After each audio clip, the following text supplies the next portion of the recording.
niyong malaman yung best time to buy and sell stocks?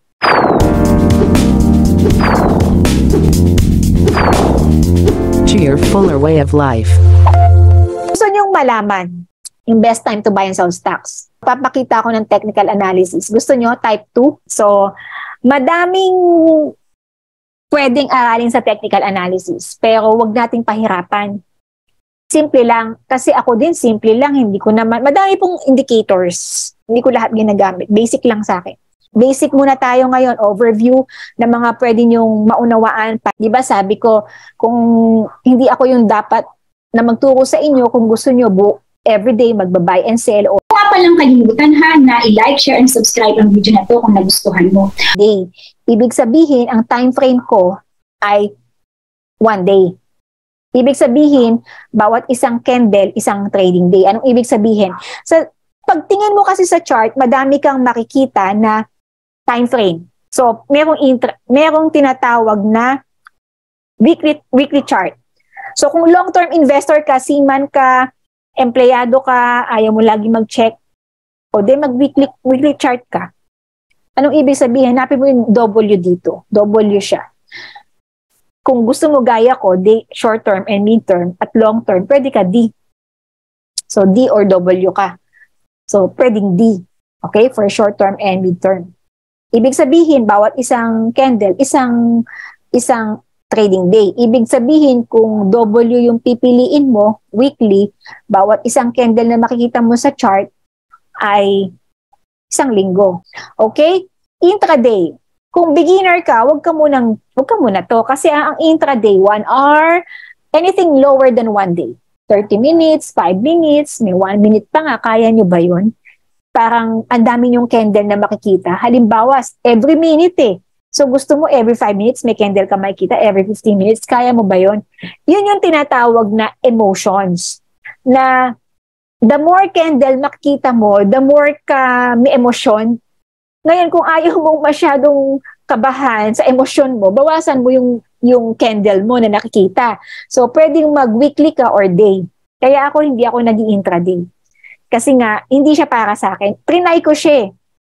Trinay ko. Sabi ko, ay, hindi muna ako para dito. Not for now. Not for now lang. Kasi malay nyo, pagdating ng panahon, gustuhin ko din. Pero for now, hindi muna. Kasi trinay ko siya, sabi ko. Kasi ang tawag dito, ang katwiran ko, pag hindi mo sinubukan, hindi mo malalaman. So sabi ko, masubukan nga. So nung sinubukan ko, ay hindi siya para sa akin for now. Siguro in time, pero for now, hindi. Okay? Kasi ang goal niyo is mag-practice. Kailangan niyo mag-practice sa technical analysis. Baka malugi kayo. So eto, lagi kong i-remind, be fearful when others are greedy and greedy when others are fearful. The stock market is a device for transferring money from the impatient to the patient. So sabi ni Warren Buffett yan. Tingnan nyo, nagkaroon ng COVID. March 19, 2020. After 1 year, eto siya. Obviously, uptrend. So anong ibig sabihin? Ang ibig sabihin ng be greedy when others are fearful and fearful when others are greedy, kaya bumababa yung stock, madami nagbebenta. Whenever, tandaan nyo po yun, stock knowledge yun. Whenever ang stock bumababa, ay mali. Whenever bumababa ang stock, madami nagbebenta. Stock knowledge po yun. Whenever tumataas ang stock, madaming bumibili. So, madami nagbenta during the enhanced community quarantine. Kung may extra money ka, bumili ka nito, dito ka, tumaas na siya. So, after 2 years, mataas na siya. Matatakot pa ba kayo? Naiintindihan nyo na ba? Oo nga, no? Ba't nga ba ako kakabahan? Basta extra money. Nagkaroon ng financial crisis noong 2008. 2008. Ito. Mayroong financial crisis. Kaya ko siya palaging pinapakita kasi nga, nagka-COVID noong 2020, di ba? So parang siya yung best way to parang i-compare. Although hindi naman siya ganun ka-comparable kasi mas bumaba talaga ng COVID. Pero ang point ko lang, nangyayari po talaga yung extreme na good news and bad news sa stock market. So posibleng mangyari ulit yung another pagbaba. Hindi ko alam kung kailan, pero posibleng nangyari. Yung history, nangyayari talaga siya kahit balikan niyo yung chart. So, huwag kayong kabahan kung mangyari ulit. At least alam niyo na yung gagawin niyo. Okay? So, tumaas ulit siya after 10 years. Di ba ang taas? Kung halimbawa, nag-ipon ka para sa pag-aaral ng mga anak mo, laki ng kinita mo dyan. No? Yan. So, huwag kang matakot. Ang gagawin mo, mag-gain ka ng knowledge kasi advantage mo yan. Tapos, i-practice mo. You have to know what to do instead na matakot ka. Kasi you can actually make more money and take advantage when the market declines. Ang kailangan mo lang, alamin anong dapat gagawin. So, ibig sabihin, gawa ka ng action plan kapag mababa ang stock.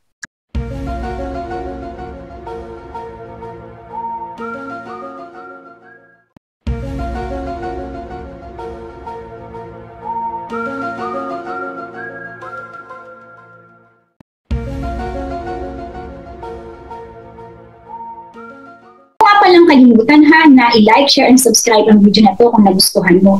Also, I'll take this opportunity na invite na din kita to attend the free webinar on how to start investing in the Philippine stock market. At bibigay ko din sa iyo yung free ebook on how to start investing in the Philippine stock market. So, sana ma-download mo yung ating free ebook bago tayo magsimula sa free webinar para mas madami kang matutunan sa mismong live webinar natin. Also, bakit ko ito ginagawa is because I know that investing in the stock market is good, lalo na kung ilo-long term mo siya. Kung lalo na for parents na talagang walang masyadong time to focus on stock market pero gustong magkaroon ng extra income para sa education ng mga anak nila pag nag-college na or for the retirement fund or kung ano man yung goals nyo. So, yun yung reason ko ba't ko gustong ituro because my mission or the Fuller Minds mission is to give inspiration and motivation to every Filipino to achieve one's financial goal through stock investing using the Fuller Method's simplest and most practical approach. Pero meron akong palaging pinapaalala na learning is a continuous process. But learning without implementing or applying is like holding grains of sand because it will just slip away from your hands. So sana may naitulong ako sa pag-share ko sa video na ito. Don't forget to like, share, and subscribe and attend the free webinar and get the copy of the free ebook. Lahat ng links ng free webinar and free ebook i-share ko sa description ng video na ito para mas madali mong makuha ang free ebook at makapag-subscribe makapag-register sa ating free webinar. Again, this is Cynthia Fuller. I'm the founder of the Fuller Mind. Salamat and I'll see you in my next video. Ikaw ba isang empleyado, OFW or seafarer, busy professional, retirees, self-employed or entrepreneur, housewife, mom or dad na gustong magsimulang mag-invest sa Philippine stock market pero hindi mo alam kung paano? Good news! I'm inviting you to attend to my free online webinar training para matuto kang makapagsimulang mag-invest sa Philippine stock market. This webinar is absolutely free for you. Let me guide you first before you begin to invest in the Philippine stock market so that you can minimize the risk of investing. Ilalagay ko ang free registration link sa description ng video na ito. May isa pa akong bonus para sa'yo. Ibibigay ko din sa iyo ang aking free ebook copy na The Fuller Method Learn to Grow Your Money Exponentially para mas matuto kang magsimula mag-invest sa Philippine stock market. I-download mo na ang ebook na ito. Ilalagay ko ang link sa description ng video na ito. At basahin mo na yan bago tayo magsimula sa ating free online webinar training para mas handang-handa ka na para makapagsimulang mag-invest sa Philippine stock market.